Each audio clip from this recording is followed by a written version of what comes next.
سال به سال جینگەها هەرێما کوردستانê bi sedema birîna daran û zûrbûna avahiyan berevpîzbûnê diçît. Li Akirê jî bi sedema zûrbûna avahiyên nîştecîbûnê beşeka zûra Rezûbagên wê hatine birîn. Sererayê vê çendê jî bajêrvaniya Akirê xuya diket ku hêşta rêja keskatiyê li vî bajêrî zêdetirî 15 sedê ye. Jin Akirê ya berniyase bi ciwanî û dîsan jî bi bilindiya rêja keskatiyê hebûna bax û baxçe û dîsan daristanên dêm û ji bilî devereka çiyayê û rêjeka zûra keskatiyê lê heye li gorî standarên li berdest û master planê da û ew rêje hatiye diyarkirin ji bo baxçe û dîsan jî ji bo nemamgeh û darçandinê rêjeka standar heye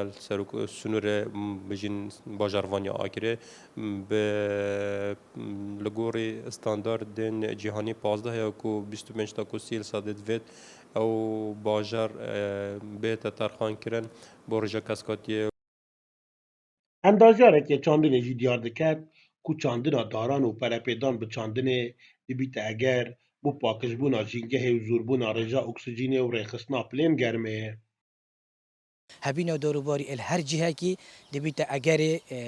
پاکیجیا و منطقه و اگر پاکش بینا جوی و اگر هکوت بجن نزن بینا پلیت گرما و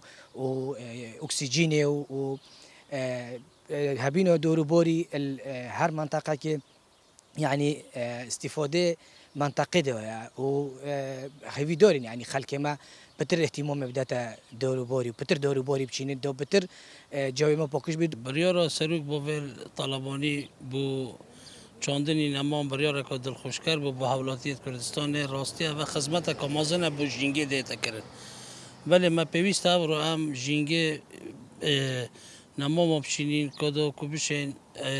اشکا سالیه و برای باجبونه بچید اکسیژن به مدابین تکت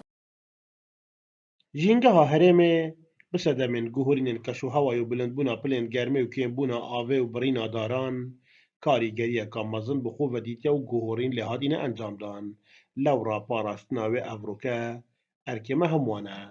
İsmaîl Seîd, Dezgehê Mîdyayê Badînan, Akirê.